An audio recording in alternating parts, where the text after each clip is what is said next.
पिछले भाग में ये देखा था कि अगर एक इलेक्ट्रॉन क्रिस्टल लैटिस के अंदर मूव करता है तो उसका जो मास होगा वो उस इलेक्ट्रॉन से अलग होगा जो कि फ्री स्टेट में स्पेस में है। इस चीज़ को हम लोग थोड़ा और आगे आज समझेंगे। यहाँ पर हम आज ये देखने की कोशिश करेंगे कि इलेक्ट्रॉन का जो डिस्पर्सन रिलेशन है, एक फ्री इलेक्ट्रॉन का डिस्पर्सन रिलेशन है और एक इलेक्ट्रॉन जो कि क्रिस्टल का पार्ट है उसका डिस्पर्सन रिलेशन है। दोनों में थोड़ा डिफरेंस होता है और साथ ही साथ हम लोग इलेक्ट्रॉन का इफेक्टिव मास कब पॉजिटिव होगा, कब नेगेटिव होगा, इसके अलावा इलेक्ट्रॉन का इफेक्टिव मास के वैल्यू या वेव वेक्टर के ऊपर कैसे निर्भर करता है, कैसे के साथ वेरी होता है। के स्पेस में फर्स्ट ब्रिल्मा जोन के अंदर हम इस चीज़ को समझने की कोशिश करेंगे। अगर आप देखें यहाँ पर तो हमने एक इलेक्ट्रॉन जो कि किसी क्रिस्टल का पार्ट है उसके लिए ई के डायग्राम प्लॉट किया हुआ है।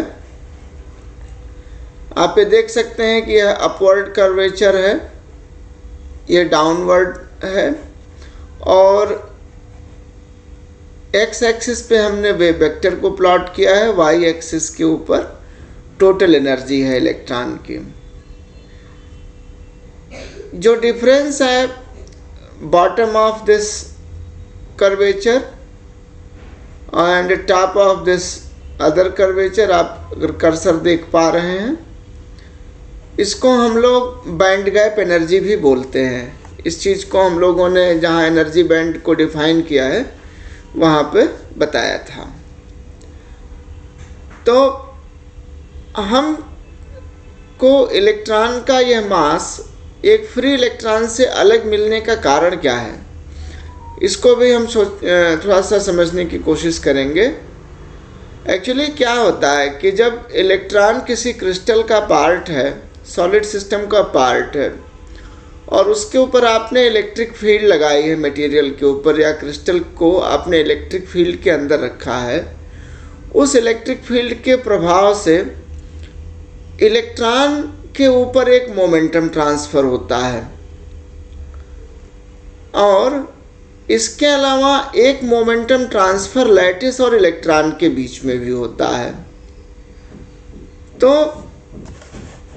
अगर इसको हम थोड़ा सा और गहराई से देखें तो जो लैटिस है उसको मिलता है मोमेंटम कहाँ से, इलेक्ट्रॉन से, यानी इलेक्ट्रॉन कुछ मोमेंटम लैटिस को ट्रांसफ़र कर रहा है और वह इलेक्ट्रॉन एक्सेलरेट कैसे हो रहा है, बाहर से आपने एक इलेक्ट्रिक फील्ड लगाई है उसकी वजह से वह इलेक्ट्रॉन एक्सेलरेट हो रहा है। इसकी वजह से ही इलेक्ट्रॉन का जो मास हमको मिलता है क्रिस्टल सिस्टम के अंदर, वह एक आइसोलेटेड इलेक्ट्रॉन जो कि स्पेस में है, फ्री स्टेट में है, उससे अलग होता है। इसको थोड़ा यूँ भी आप समझ सकते हैं कि मान लीजिए आपके पास एक बॉल है और वह एक नॉन विस्कस इनकम्प्रेसिबल फ्लूइड के अंदर है। एक गेंद है, वो एक इनकम्प्रेसिबल और नॉन विस्कस लिक्विड के अंदर है और उसका जब मोशन होगा तो उसका मास उसके एक्चुअल मास से या ट्रू मास से थोड़ा सा अधिक आएगा। क्यों? क्योंकि जब मास जो बॉल है उस लिक्विड के थ्रू जब वह मूव करती है या पुश करती है तो कुछ लिक्विड भी उसके साथ आगे पुश होता है।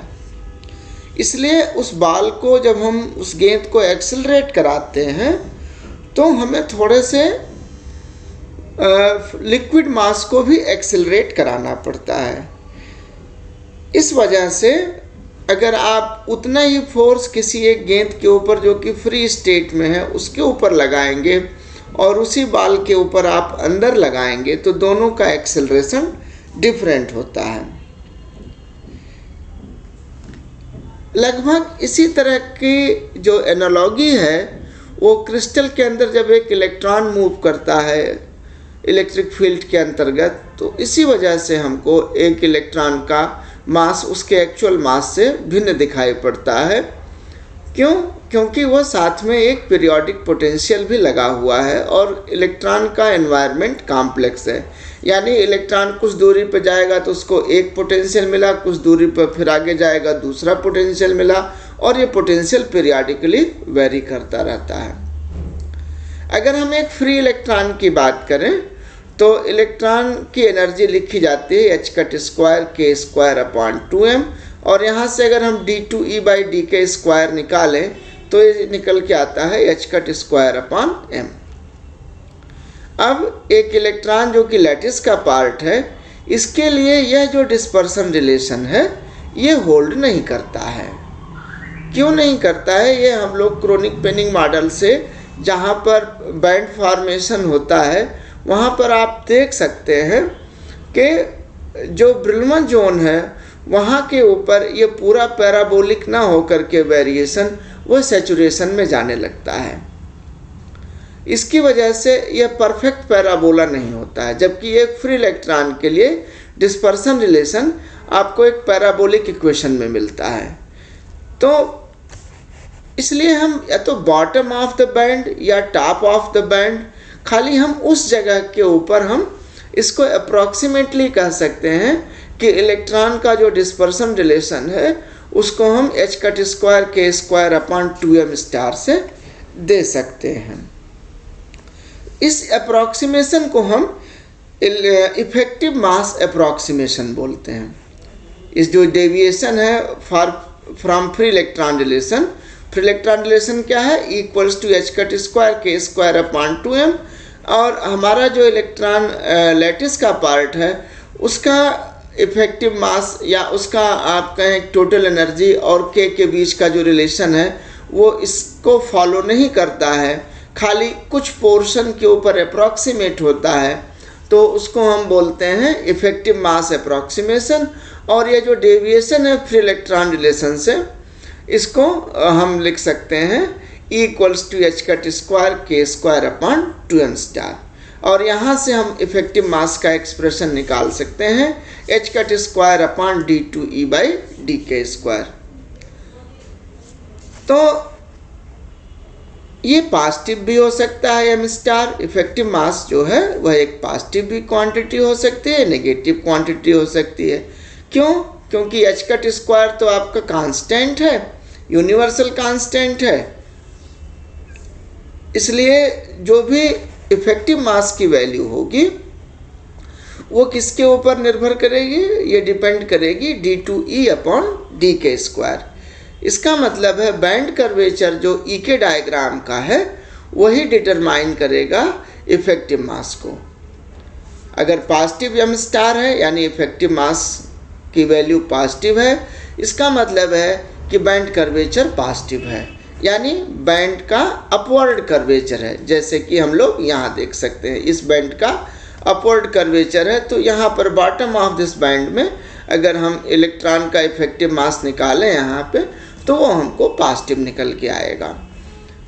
नेगेटिव इफेक्टिव मास कब होगा? जब d2E/dk² हमारा नेगेटिव हो, और ये स्टेट हमको कहाँ मिलता है? टॉप ऑफ द बैंड, यानी इस बैंड के टॉप पोजीशन पे यहाँ पे आपका d2E/dk² आपका नेगेटिव होगा। फिजिक्स क्या है इसके पीछे? फिजिकल सिग्निफिकेंस क्या है?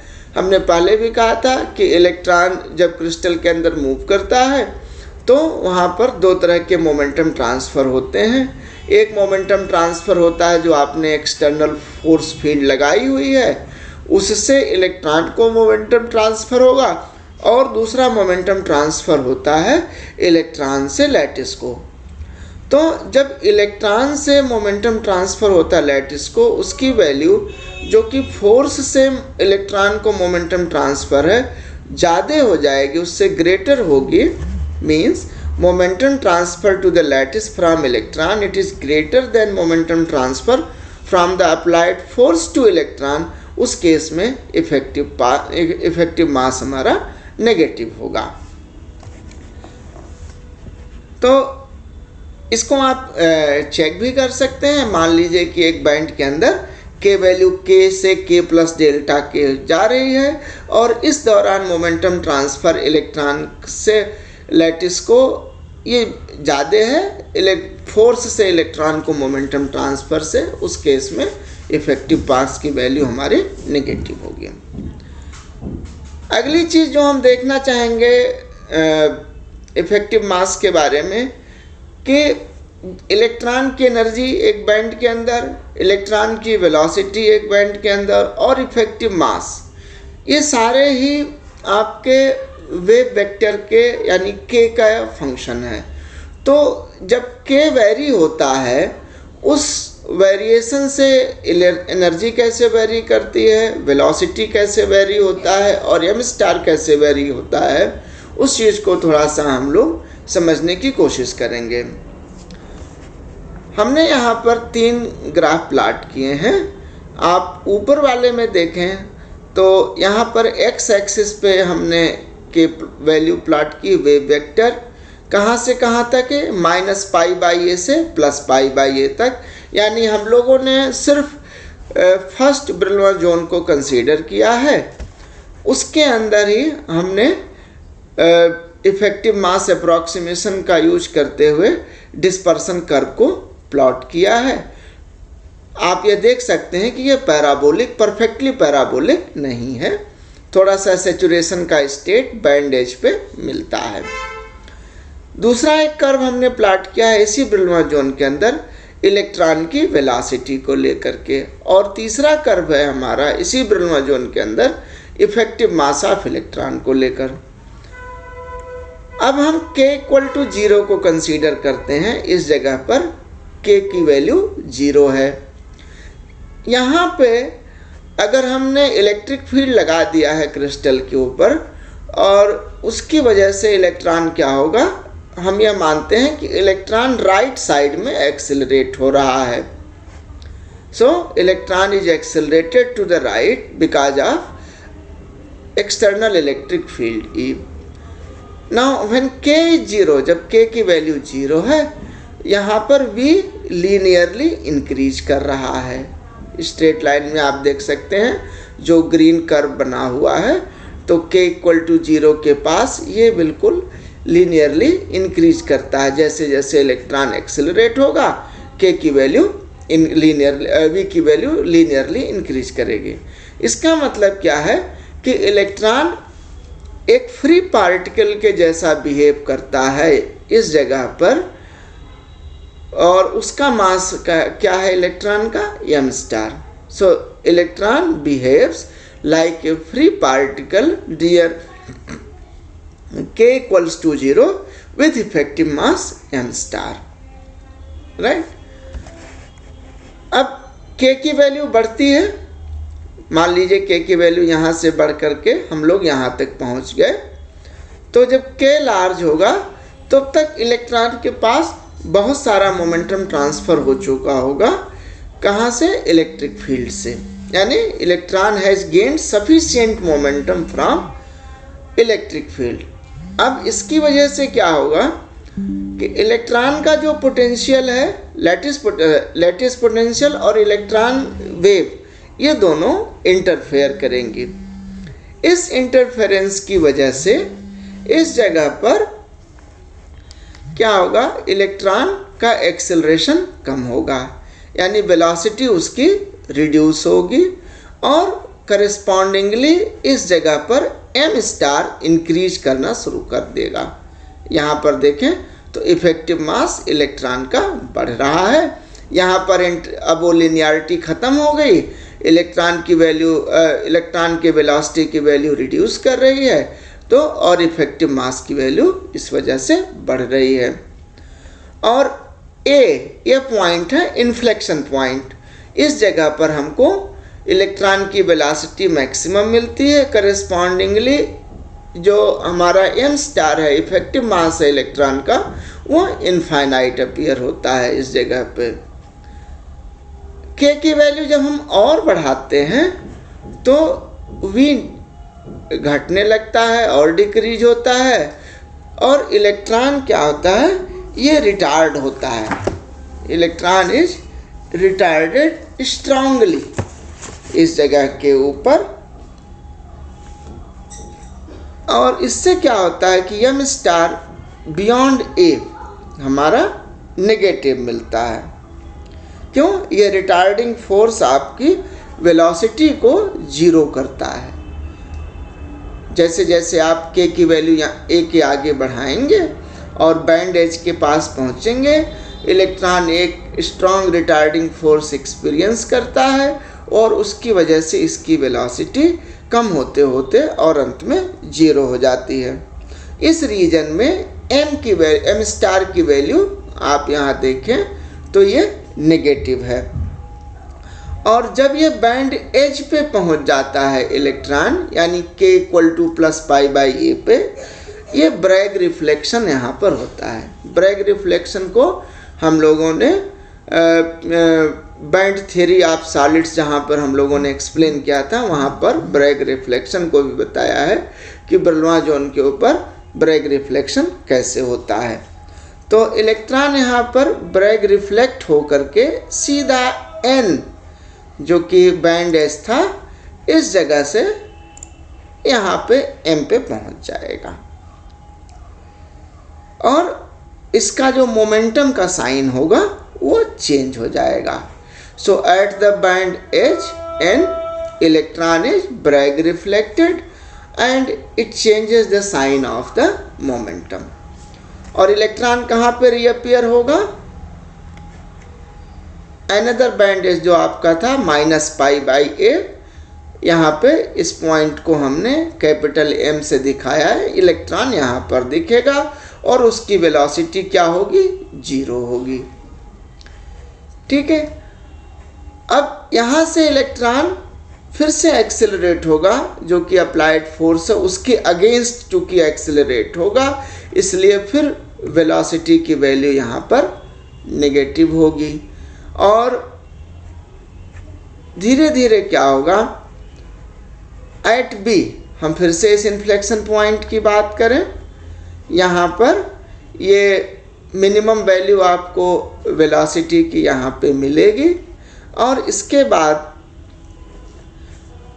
जो फील्ड है V अगेंस्ट द फील्ड ये रिड्यूस होता है एट B और वो मैक्सिमम जो डिक्रीमेंट है, मैक्सिमम रिडक्शन वहाँ तक होता है।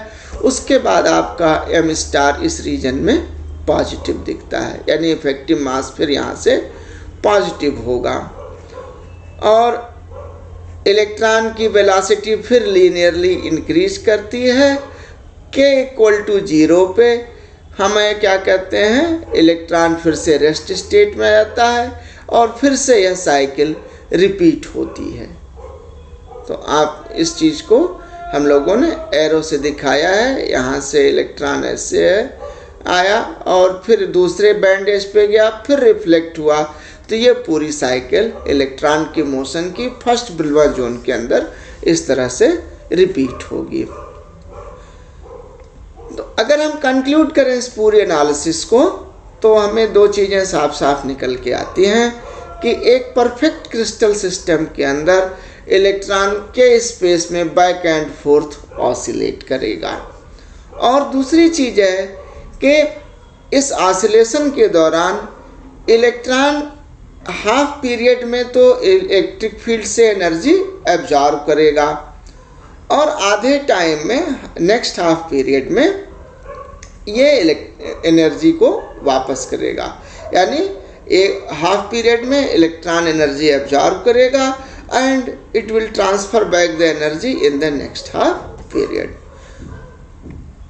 तो इस एनालिसिस से और आज जो हम लोगों ने समझने की कोशिश की है, उसके बेसिस के ऊपर हम लोग अगले लेक्चर में ये देखेंगे कि इस कॉन्सेप्ट से एनर्जी बैंड डायग्राम, ईके डायग्राम और इलेक्ट्रॉन के इफेक्टिव मास के कॉन्सेप्ट की हेल्प से हम होल को कैसे परिभाषित कर सकते हैं, प्लस हम यह भी देखना चाहेंगे कि कितने तरह के बैंड होते हैं और कंडक्टिविटी में जब निकालते हैं किसी इलेक्ट्रॉन की, और एक बार जब हम बैंड का कर्वेचर देखते हैं उस समय इफ़ेक्टिव मास निकालते हैं, तो बैंड का इफ़ेक्टिव मास और कंडक्टिविटी का इफ़ेक्टिव मास वो दोनों अलग अलग होते हैं। उनको किस एक्सप्रेशन से देते हैं, रीज़न इसलिए भी है यहाँ पे क्योंकि हम लोगों ने सिर्फ 1 डायमेंशन को अभी कंसीडर किया है, हम लोगों ने 3 डायमेंशन को अभी कंसीडर नहीं किया है, लेकिन क्रिस्टल एक्चुअली आपको 3 डायमेंशनल स्टेट में मिलेगा। तो 3 डायमेंशनल क्रिस्टल सिस्टम के लिए इफ़ेक्टिव मास अगर हम कैलकुलेट करें इलेक्ट्रॉन का एक बैंड के लिए, और उसका कंडक्टिविटी इलेक्ट्रॉन का अगर हम कैलकुलेट करें यूजिंग इफ़ेक्टिव मास, तो उन दोनों में क्या डिफरेंस होगा, इन चीज़ों को हम लोग नेक्स्ट लेक्चर में देखेंगे।